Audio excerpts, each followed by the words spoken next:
weird, right? Usually it'll show. Yeah. Because I usually have to click on the thing to get it out of my way, saying, hey, there's a board meeting.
Description.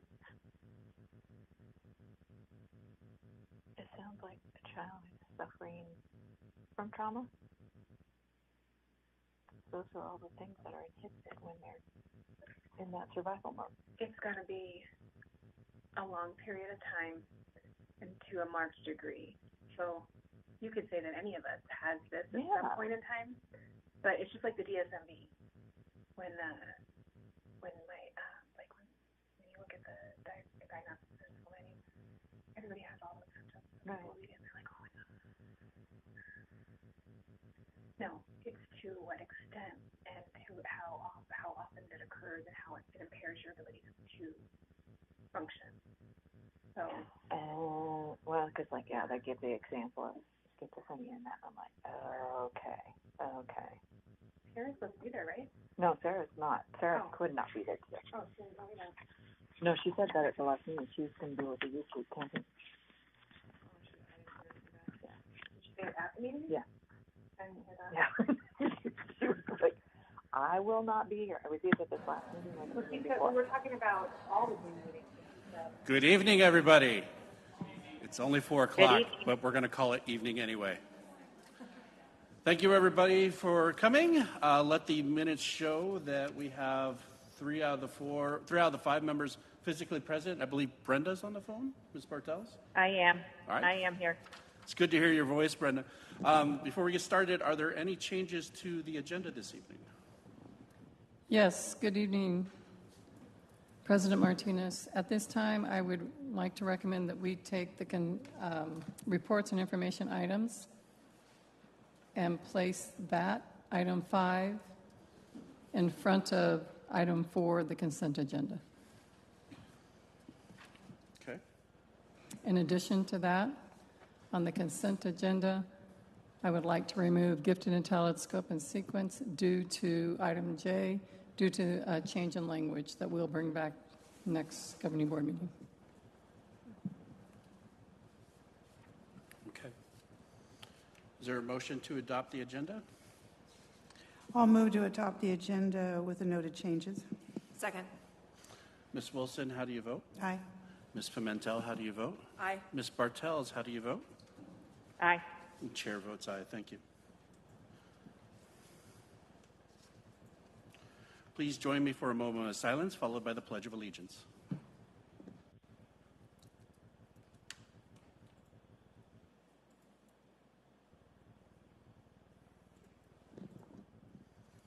Please rise.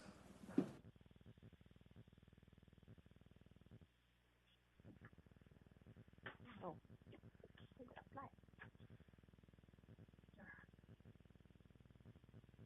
Where's the plate?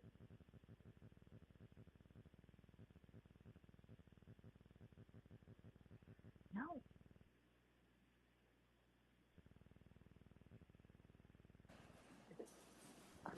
Okay, I understand we have a call to the public this evening. Miss Elizabeth Seifter? Seifer?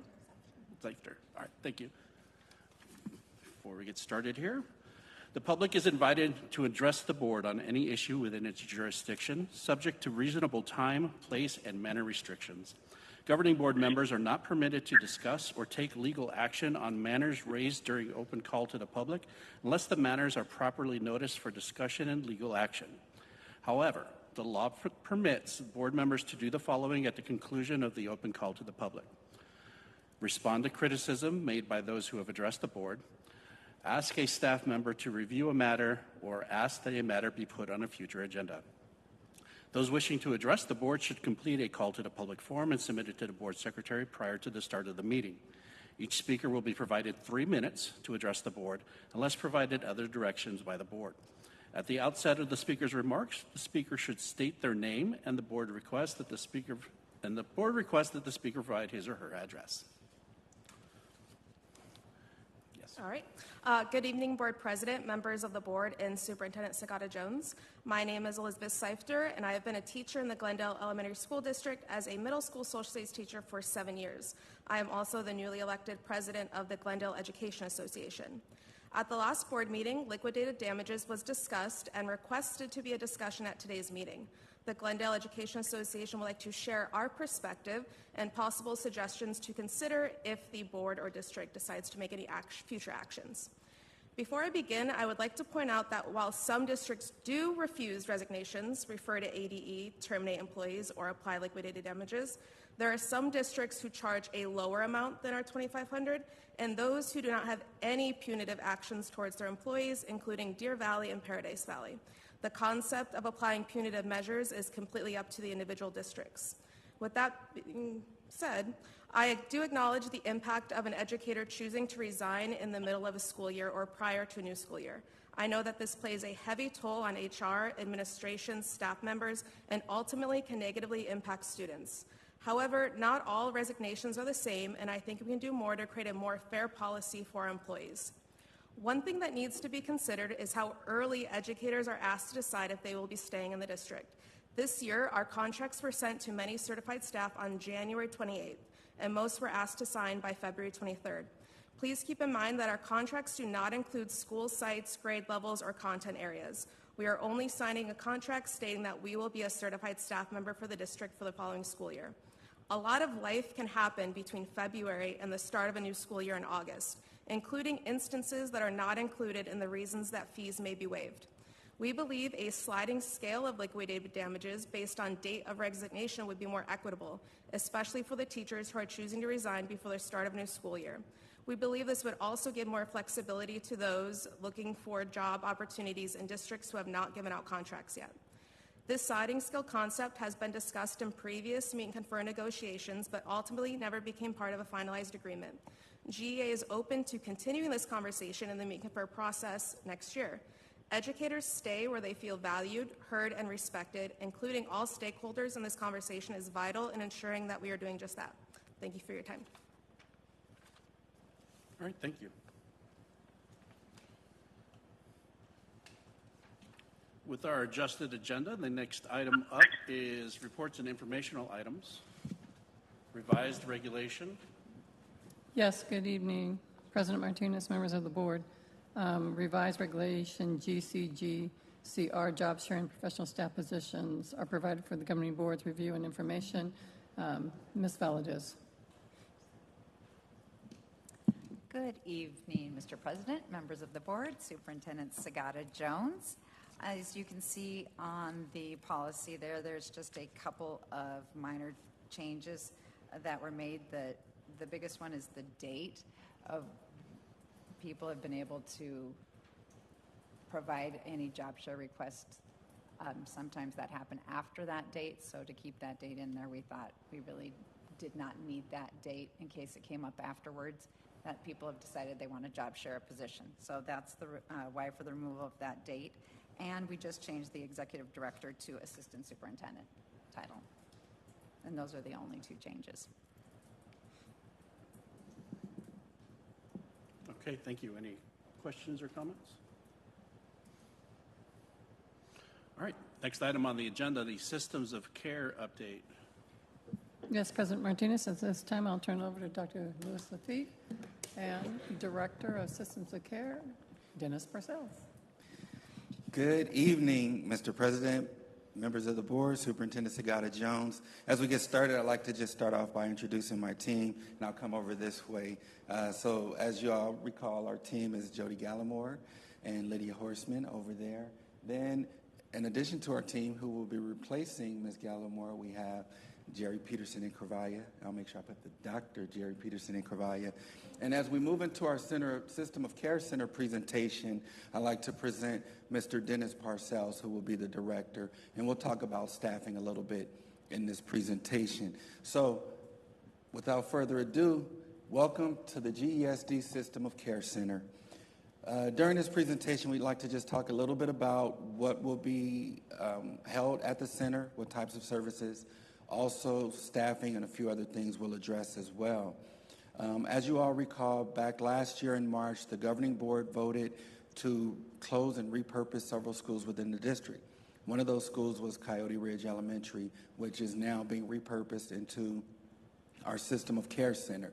And as we look at our center, really it's about providing resources, supports, and opportunities for community members. The System of Care Center has 4 primary goals. Really, it's to build and support strong families. That's the key to everything, because we know with strong families, it allows for us to have strong students in our schools, and we support that entire process. So there are 8 primary services that we plan to offer at the System of Care Center. Everything from mental health, dental, and health services to vocational services, substance abuse, and so on. And those are the services that will be provided. So when you look at the campus itself, there are 8 buildings on campus, but we'll be utilizing 7 of those buildings. And buildings will be phased in as we begin to go through this year. We'll begin to shift over some of our staff. So if you look at the top left of your screen, Building B is our family hub. That'll be one of the first buildings housed. So all of our family hub services and supports that are over here, McKinney-Vento and other services will move into that building. And then as we begin to expand, it'll kind of travel around through to our health and wellness building, social services, training center, and so on. Staffing right now, core staffing that provides support specifically for this building only will be a director, administrative assistant, and unit manager. We do have additional staff that provide support there, which includes our social workers provide support there, and we have additional other staff that will be critical in the services and identification of services and supports for families and supporting families throughout the process, which we call our navigation services. An overview of our processes as parents and families come in, 5 key things: identification and screening, assessment, service identification, provision of those services, and the most important one, continuing care, so that the ball isn't dropped, or once a parent starts receiving services, that people just leave them on their own, but it's to continue services throughout their time to make sure they're able to complete the services necessary for them at that time, regardless of what those services are. And so one thing we really wanted to make sure we communicated out to the board and to the community as a whole is, for us, this is really about engagement engaging the community in these processes, and us as a center for our engagement with the community. So really to develop and strengthen current and new partnerships. And so some of our current partners are in the process of working with us on providing services there on specific days. And then we're working with new partners on adding their time at this facility as well to generate a comprehensive communications and marketing plan really targeted at a variety of audiences within the community to ensure that we're able to meet the needs of everyone in the community, ensure community members have equal voices, provide quality programs and activities, and then really monitor and support the system of care while engaging all stakeholder groups. And that is the key for us with this facility. Any questions? I do. I actually have a couple. So is this services, is that as a walk-in basis? Yes, correct. That is walk-in basis. So as you need support, you would walk in, you'd come into our front office, you'd engage with our administrative support. They would then tie you into our social workers and other services to provide and identify the correct services for you. Okay. And I know that you talked about partners, so is there a fee for any of those? No, partnerships are free. They would come in. Really, it's the same as we have partnerships with our schools now. They provide the service, we provide the space, the students, the access and opportunity, and it's the same concept here. Okay, so no fee for the community or the students that come in, right? Correct, Board Member Wilson, yes. No fees. I have a couple questions as well. On the full spectrum of services, I do see where it says juvenile justice services and substance abuse services.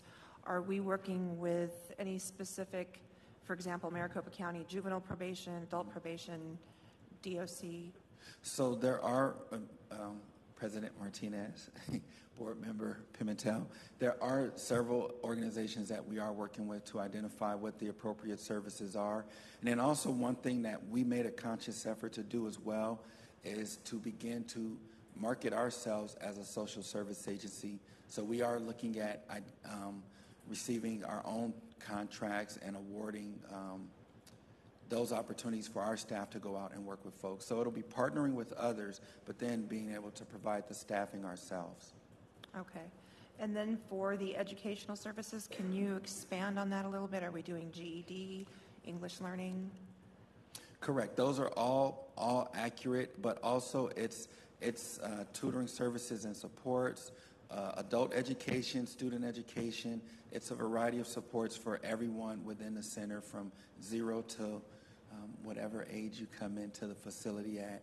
So really we want to provide education for all. It's about continual learning. So. And lastly, I'm not sure if I heard you correctly because my mind's been off. Did you say dental services? That is it, yes. And actually, we met with one of the partners. I believe I met with them about 2 or 3, maybe 3 weeks ago, and we started to have conversations on what that could look like for us.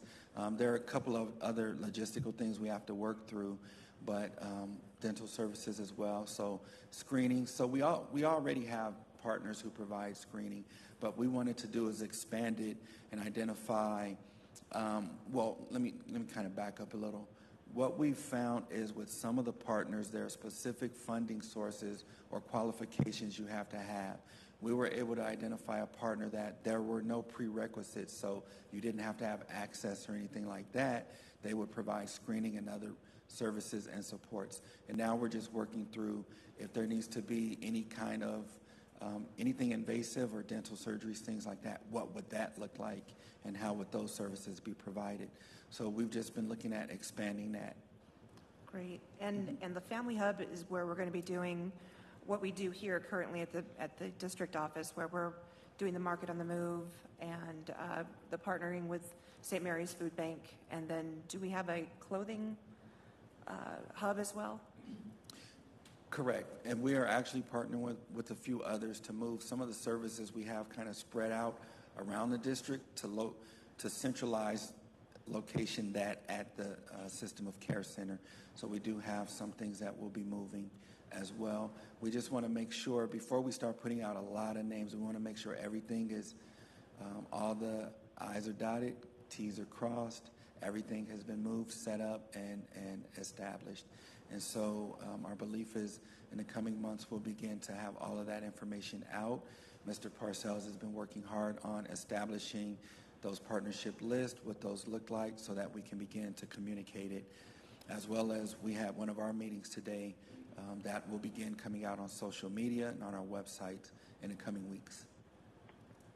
Is this a Monday through Friday, 8 to 5, or the availability of the partners, or is it 6 days a week, or?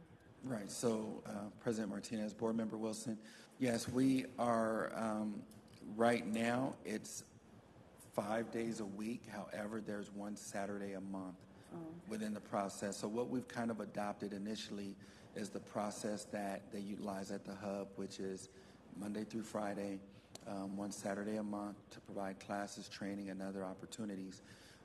We were actually in contacts with other partners on other services that could be provided on those Saturdays, so that it's not just one building being used, but we can begin to spread out some of the work and support on those days. Dr. Lafitte, if I may, thank you. With the Saturday, I just want to address that. Remember, a lot of these services we have are through grant funding, so one of those is first things first, and first things first does require that you provide some type of service once a month on Saturday, so that will continue. Okay. Any other questions, Ms. Bartels? No, everything that I've heard is basically it's more of a continuation of what already exists in our schools, and it just allows for, if there's a more in-depth service or removing that stigma around needing services, this will give that opportunity. I do have one question. So these are services that used to exist on specific sites throughout the district for the most part, but now we're condensing them into one site. Has any been thought being given to transportation to getting people to this one site, since it's no longer going to be next door to them? Board President Martinez, yes, we've actually began having some preliminary conversations. Remember when we first selected this site, it was because it was on that bus route. So now some of our conversations are beginning to move into what would targeted bus routes look like, and what would that entail. And so actually one of our meetings we were having with several members of the city kind of got pushed back a little, but those are part of those conversations that we intend on having. Okay, thank you. Dr. Lafitte, if I may, President Martinez, with that, through grants, some of our grants still allowed for us to purchase city bus passes for families as well. Nice. All right, if there are no other questions, thank you, Dr. Lafitte. All right, thank you all. The next item on the agenda, liquidated damage policy and procedures. Yes. President Martinez, members of the board, this time Debbie Valadez will present the policies for liquidated damages.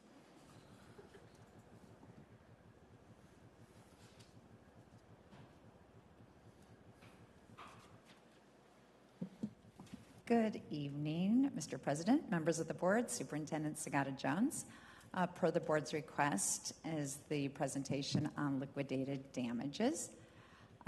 Our policy, this is our policy GCQC, which is the resignation of professional staff members, that just does share that the breaking of your contract is deemed as professional act, and that it is supported by the statutes and the State Board of Education. We also have in our handbook the liquidated damages fee language and the amount that we do charge for liquidated damages as well. And then as well in there, it leads into possible reasons that the fee may be waived for liquidated damages. And these are the reasons that are listed there. Military orders, which should have had a little bullet beside it. Military orders, major medical conditions, offered a promotion in the field of education, and it does state it's not a lateral move. The employer remains working until a suitable replacement can be found. And those are the reasons that have been listed, that are listed in the handbook. And then if one of those reasons apply to the person, to the employee there, they fill out the form, which gets submitted, and the appropriate documentation to share why they're requesting that the fee be waived. Also in contract, this is the contract language, which I know you've seen over the years. I really did not know when this began in our district. It was here when I came to be here. And we went back and found out that the liquidated damages fee language has been in our contract since 2006, 2007, and moving forward. This just shows you for the last, this current school year and the last 4 years, what the number of people who have been charged fees, as well as the number of times the fee has been waived on that one. So that just gives you a visual of what those numbers have looked like over the years. Also, after speaking with legal counsel, since they work across the entire state, they have a whole perspective, and when I reached out, the reasons that were shared were these were other practices in the state, as I shared before, about the board refuses to accept the resignation and refers it just to AD or in the state board as unprofessional conduct. They just refuse to accept the resignation and adopt it as a termination and a statement of charges against the employee. And most of the districts she shared do impose some type of liquidated damages fee. And that pretty much is just the overview of our liquidated damages policy. Questions? I don't have any questions, but I do have a comment. When I was teaching, we had liquidated damages in my district as well, and it seemed to me also that they wanted us to sign our contracts earlier and earlier and earlier. And, I understood why at the time, but I also knew that, I could also go to HR and if I wanted to, to leave after signing my contract. But I also had to weigh the fact that if I didn't sign my contract and I went ahead and pursued a career at another district, and I didn't get anything and I wanted to come back, that I might lose that position at my school. So I always weighed the fact that was where I was teaching was that important, and to me it always was. It was the kids and the other teachers that I worked with, and just the fact that I had been there so long. So I think, a contract is a contract. It's got to be binding, and if it's not, then it's really not a contract at all. But I think when you decide that you maybe want to pursue something, that you just don't sign the contract, and it's a lot of districts, they start doing interviews early, sometimes in December, but you can always pursue before you sign your contract, or just don't sign it, and then hope that you can always rescind. But I know you're open to discussing the options with teachers or others that have signed their contract. And that's another way to go, is if you are thinking of leaving and you don't know whether you should sign your contract or not, to go talk to Mrs. Valadez, because I think she will explore those options with you, and the options as well. I mean, it's, I always thought I just didn't have to sign my contract, and I could always rescind. I know it, a lot of you are thinking, well, that's not fair. It's, the $2,500's a lot of money, but where I came from, the district I came from, it was that amount as well. It's always been, and it, almost has to be, especially today when we're down how many teachers, 60-some teachers, and, every year it's more and more, and then our kids are left with substitute teachers or not a teacher at all. And, the district has to weigh that as well. So that's just my comment. Thank you. I have a question. How many, if any, people have we referred to the Board of Education for unprofessional conduct? For breaking their contract, Yes. correct? Yes. 0. Okay. Can you remember the last time we've done that? At least since I've been in Glendale, we have not done it. Okay. Is it mostly just everyone just pays the liquidated damages, or if we just waive them in those cases? They've paid, so we've not referred it, and nor have we charged it and also reported them as unprofessional conduct. We have not done both at all. Do you know what the suspension is for unprofessional conduct for the state of Arizona? For contracts, I don't know, and it varies for other situations that we've had to report unprofessional conduct for. Okay. So it's a year. It's a year. If you accept a settlement from the State Board of Arizona, it's a year suspension of your certificate, which is coincidentally kind of the same if you were caught drinking in a classroom and had extenuating circumstances if you were drunk in a classroom. So to me, that is an indicator of how out of touch the State Board of Education is as far as their suspension policies for things like unprofessional conduct. If I can have a beer and then come into work and end up with the same sort of suspension as if someone who left their contract 2 months before that contract officially started, seems a little out of touch to me. Do we know the dollar amounts of other districts in our area of what they may charge? I'd not like to this district's this one, this much. It just, like I said, it's varied even with conversations that I've had just with colleagues out there. Okay. So that also varies too, and you're right. And I did see, I believe it was Pendergast does $1,500. There's another district in the area, I want to say Litchfield does $2,500, and there's another that weren't stated specifically in their policy. It could be in their handbook, I don't know. I didn't have access to that. But looking at the ASBA policy bridge, I was just kind of looking to see what other people did. I'm not enthusiastic about the $2,500, and I recognize the need for levying some sort of a fine or a fee because, like was said earlier, by yourself and both the representative from GEA, there is a recognition that there needs to be an incentive to keep teachers on once they sign the contract, and you don't want someone leaving mid-year, and I think liquidated damages is part of that.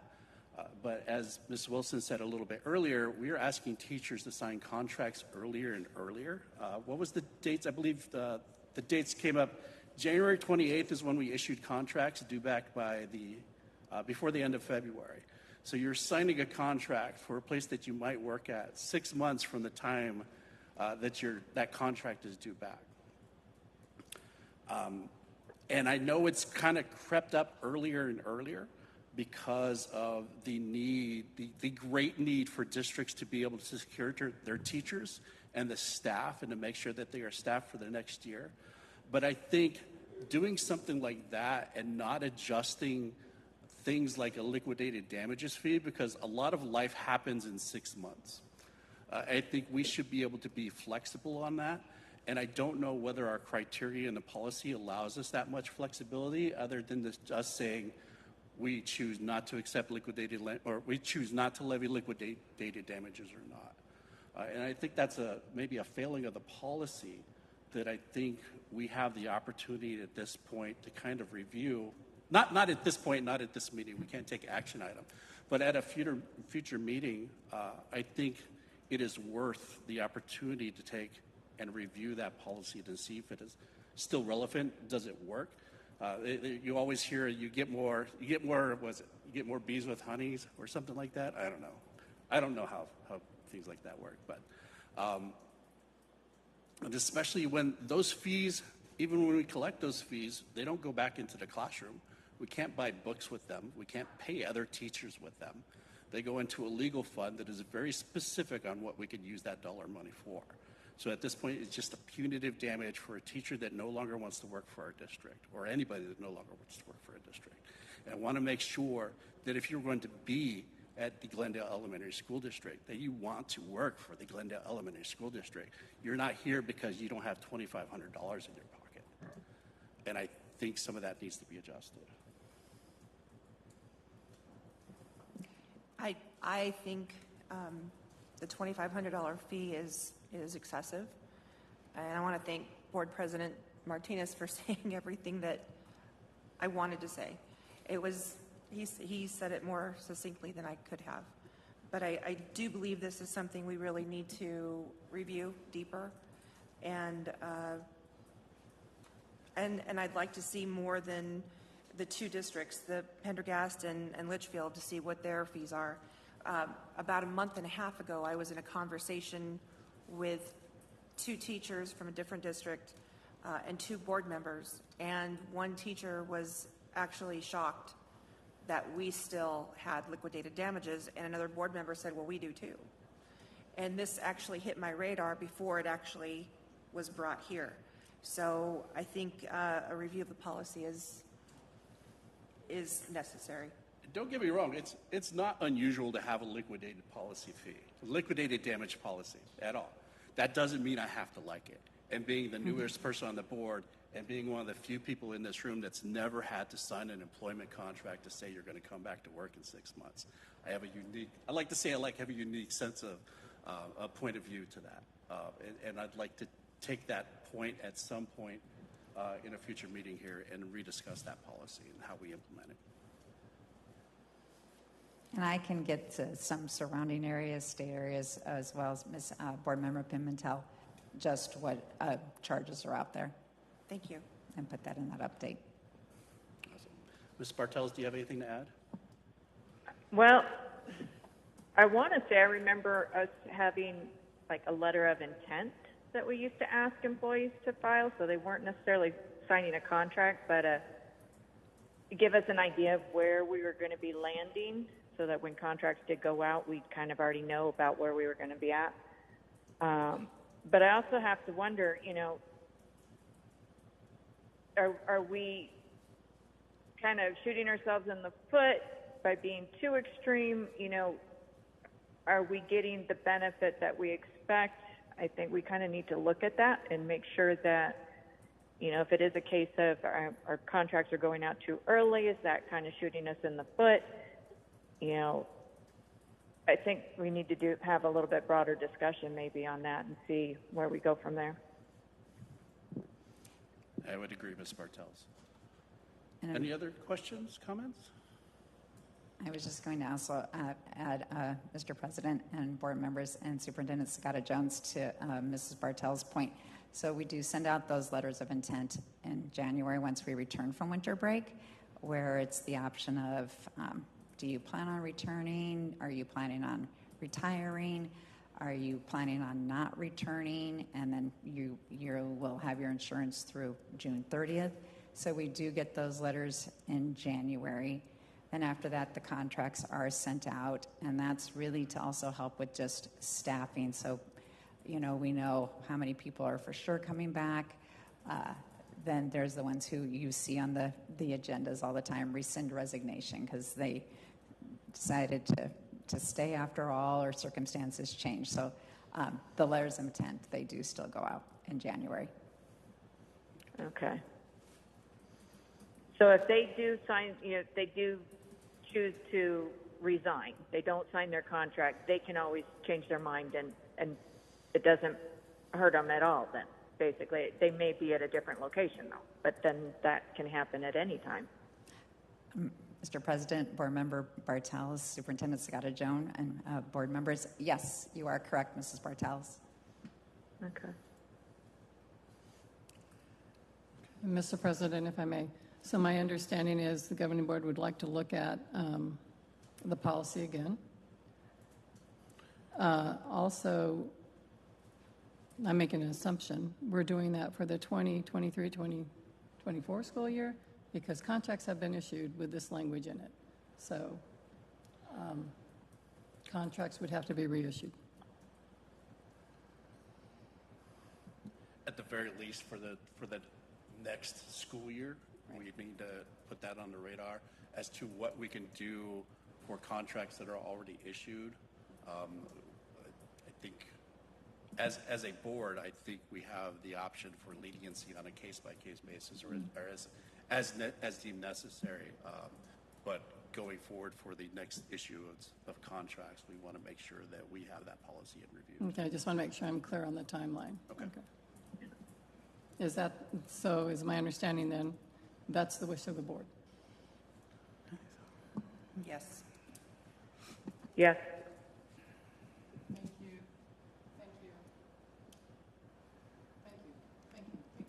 Thank you. Thank you. Thank It went you. out. Thank you also. Thank you, Ms. Valdez. Thank you, Ms. Valadez. All right, that concludes the reports and information items. Circling back around to our consent agenda. And again, remember, I believe item J was pulled from the agenda today. Are there any other items that members would like to have pulled for further discussion?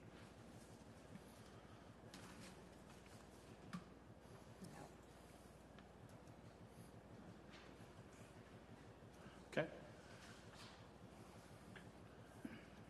In that case, you know what? No, I take that back. I would like to pull item D for separate discussion, please.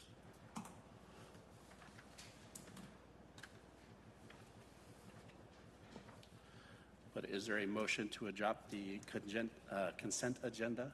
I'll move to adopt the consent agenda, omitting item D. Okay. Second. Ms. Wilson, how do you vote? Aye. With J. Did you remove J? With item J moved. Do we need to adjust? Yeah, can we And adjust didn't the I already motion? do that? Oh, okay. Yeah, well, we did J. We started off with removing J, correct? We're going to remove J for, there's, the language is not stated correctly in item J. J So and- remove J and we'll bring it back. Okay. So moved. Can I get you to remotion that? So moved. Second. All right, Ms. Wilson, how do you vote? Aye. Ms. Pimentel, how do you vote? Aye. Ms. Bartels, how do you vote? Aye. And the chair votes aye. Going back to consent agenda item D, certified personnel report, and I wanted to pull this to give us the opportunity to look. After having the discussion on what their policy is and the implementation of the liquidated damages, do we want to make any adjustments on the certified personnel report that levies those liquidated damages? I know we had pulled it last month, and I believe the same person is on here. We as cannot well as discuss additional people. personnel. What? We cannot discuss personnel. Okay. But we can choose whether or not we want to approve. do To liquidated. approve the consent agenda or not. To approve the item J or not. Okay, so I mean, item D. Item D. D. yes. Oh, I'm sorry, we're on D now. Yes, we're on D now. I'm still on J. We're on D, yes. So let me be clear. So for item D, the certified personnel report, we have the option to not levy liquidated damages if we choose, correct? That's correct.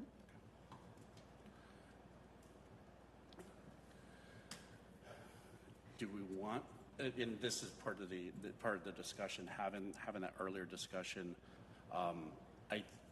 The reason I voted nay last month is because I believe we either need to make the decision to do it for all, or we're going to do it for none until we have a chance to really review the policy going forward.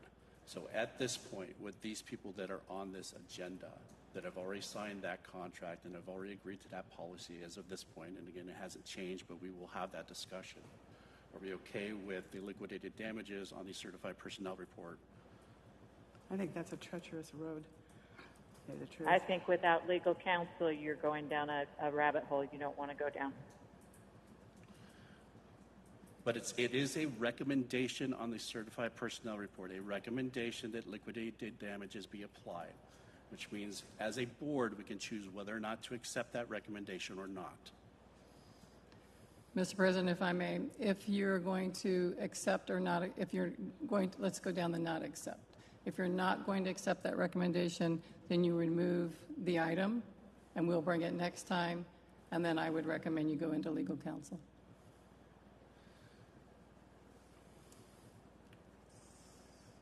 So you have to have a motion first, right? Right. But we can, so can we or can we not accept a resignation without liquidated damages?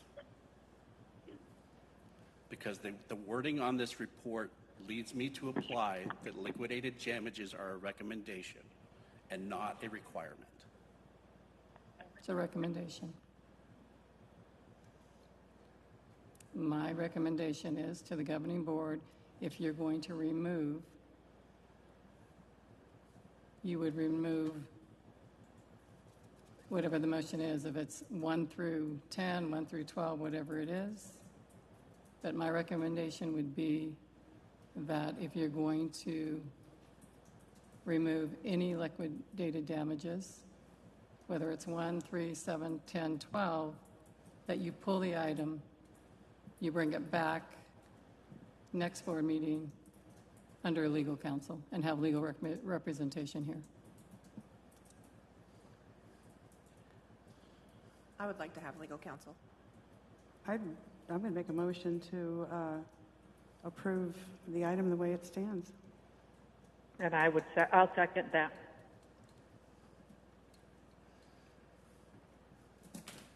All right, there's a motion on the floor. Ms. Wilson, the motion is, let me just clarify, the motion is to accept the certified personnel report as is with all the items on it, correct? Mm-hmm. Aye. Okay. Ms. Pimentel? Nay. Ms. Bartels? Aye. The chair will vote aye. Motion passes.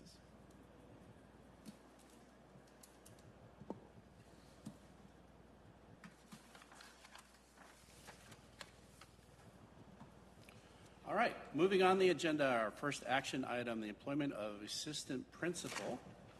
Ms. Sagata Jones, if you would, please. Yes. President Martinez, members of the board, it is recommended the governing board approve the employment of Ms. Courtney Boyce as assistant principal of Don Vincent School, salary and benefits commensurate with other assistant principals.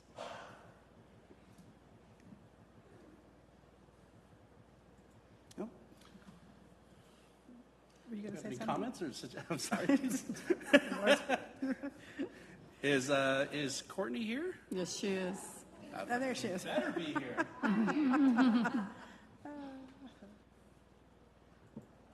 Is there? Oh, yeah, I'm going. Is there a motion to adopt? Is there a motion to accept the agenda item? I will make a motion to approve Ms. Courtney, I'm sorry, how do you pronounce your name? I was going to say Bois, but it's Boyce. Okay. So. All right. Is there a second? I'll second. All right. Ms. Wilson, how do you vote? Aye. Ms. Pimentel, how do you vote? Aye. Ms. Bartels, how do you vote? I vote aye and hope to meet her at the next meeting. And the chair votes aye. Congratulations, Miss Voice.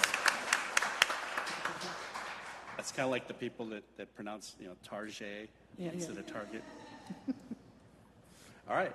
The next item on the agenda, future meetings and events. Yes, President Martinez, members of the board, there is a scheduling conflict for the demographic study that's scheduled for June 23rd. We have confirmed that we will move that to July 14th. Okay. Everything else on that agenda item for June 23rd will remain. 23rd looks like a pretty big meeting. Is there a time after the 23rd where we can bring back the policy review for GCQC? Yes, we can. Also, I just want to look at that. Also on the 23rd, we'll bring to you the principal teacher evaluation ratings, the proposed expenditure budget. State assessments will move to July 14th as well. Extracurricular fee schedule, SFB capital plan, facility use, workers' comp claims, those are things that will remain on there. But the demographic study and student assessment data will move to July 14th meeting.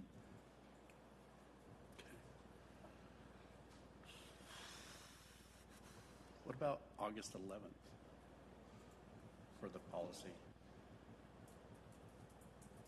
Unless one of you ladies see a better date. President Martinez, members of the board, I would recommend August 25th only because that's right at the beginning of the school year. And if we really wanted to get input from everybody, that's really short. We don't, staff isn't here. So if that's, unless you want to use a July 14th to give direction when all board members are here, and then we can bring it to you on the 25th and have perhaps a recommendation at that time.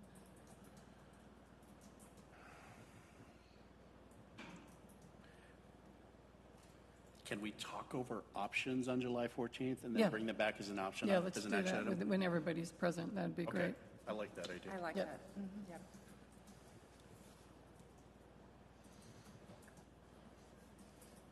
Any other changes or comments? I would like, for the opportunity, I know we have Summer Leadership Institute right now, and then we have NALEO coming up in a couple weeks, to have reporting out added to a future meeting. What was that? I'm sorry. To report Ms. out Bartels, on are you talking about reporting out about the conferences? Yes. Okay, that is already the procedure that we use is you submit the summaries. The summaries are sent to the board, and then at that time during the board meetings, if people would like to discuss anything that's presented through your summaries, we would do that at that time, as we have been doing. Well, I'd just like to bring it up to remind everybody that's attending conferences to submit their report. Yes, submit your summaries prior to, so that if there's questions regarding those summaries, they can be answered during that board meeting. Thank you. Thank you. We all want to learn about the cool stuff you did. Okay. There was a lot of cool stuff today. Thank you. All right. Moving on in the agenda, the Superintendent Report. Ms. Sagata Jones, tell us what's going on. Yes, Mr. President, members of the board. While school has ended, we're getting ready for the next school year already. So what we've been working on, summer school has started, so we're excited for summer school. We do have some of our teachers in the audience. Thank you for being here. And some of them are teaching summer school for you. We thank you for your commitment for that. And so it's really important for our students. So that's going. We had transitions meeting yesterday for the schools that are transitioning to those K-8s, and those conversations will continue. A lot of maintenance and repair going on, carpets, being replaced, air conditioners being replaced, those types of things. Getting ready for making those necessary changes for those schools converting to K-8s. And then next Tuesday, we will have Educational Services will host the annual data dig.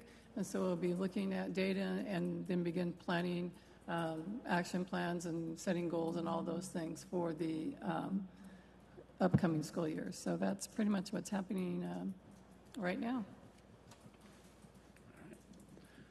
Ms. Wilson. Not a whole lot. Just thank you again for all your hard work. And a special thanks, too, to our parents and our community for your continued support. Stay cool out there. It's going to be a hot one for the next couple of days. If you don't have a pool, make friends with somebody who does. Or at least know when they're out of town. Ms. Pimentel, what do you have to share? Welcome again to Ms. Voice. We welcome you into our GESD family, and I hope you find it as wonderful as we all do. Summer school has started, and I went on a walk, I think on Monday, and I saw 2 children outside waiting, and they were just like the first day of school. They were with their backpacks and their lunch and all the good stuff. And luckily they were out there with somebody keeping them cool. And so as Ms. Wilson said, stay cool out there. Even if you don't have a pool or know somebody, just stay inside. And don't drive around too much. Be safe. Thank you. Ms. Bartels. Well, I can happily say I'm not in the heat right now. But I am learning a lot of stuff that is directly impacting our students and our staff. So look forward to my report from this conference. Other than that, you guys, please try to not drive as much and stay cool. You're in Flagstaff, correct? Yes, I am. It was 110 here yesterday. I just want you to know. And I'm so sad. All right, thank you. As for myself, thank you, Ms. Valadez. Thank you for the information. I think it sparked a good discussion, and I look forward to being able to do something in the future. Dr. Lafitte, we are super excited to see what's going to happen with this community care. Like we've literally been talking about it for 2 years now, and it seems like it's just around the corner. And I look forward to so many awesome things coming out of that. And I think it will really benefit our community. So thank you so much, and your team. Thank you. I know you can't do it without good people around you. So I know you're just there as a figurehead to someone to look at, and everybody else around you does all the work, because that's the way good leaders work. They do as little as possible. We just make other people do the work much better than we did. What? I'm assuming that goes for all members sitting up here. And I would just like everybody to know, I got a Father's Day gift. And I'm only saying that because all the ladies got Mother's Day gifts, and I got nothing last time. So You got flowers. I just got. Let me remind you. I stole flowers, and I mean. You got okay. flowers. And before we are done today, I do have a very proud thing to present. Many of you do not know this, but we do still hand out these pins in our own superintendent, Ms. Sagata Jones. Yay. 10 years with GESD.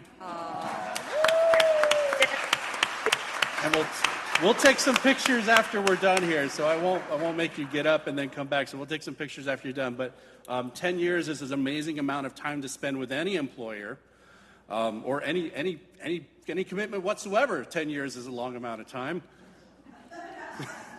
I did not realize I'd been retired 10 years. So, but 10 years, I did not know that.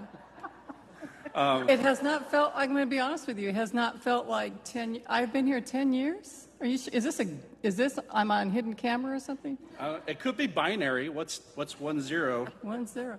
I have been here 10 years. Goodness, it's been wonderful. It has been a wonderful fastest 10 years of my life, obviously. Very wonderful to be here. It's my honor to serve as your superintendent, and 10 years. Congratulations to each of you that are still here with me after 10 years. I appreciate that. 10 years. Well, we are happy to have you, Ms. Sagata Jones. Thank you so much for sticking around in the various capacities I've known you had in the district. Yeah. Over the past 10 years. You can always come back and drive a bus whenever you decide you're done. I started there. Bus driver is like the new thing to do.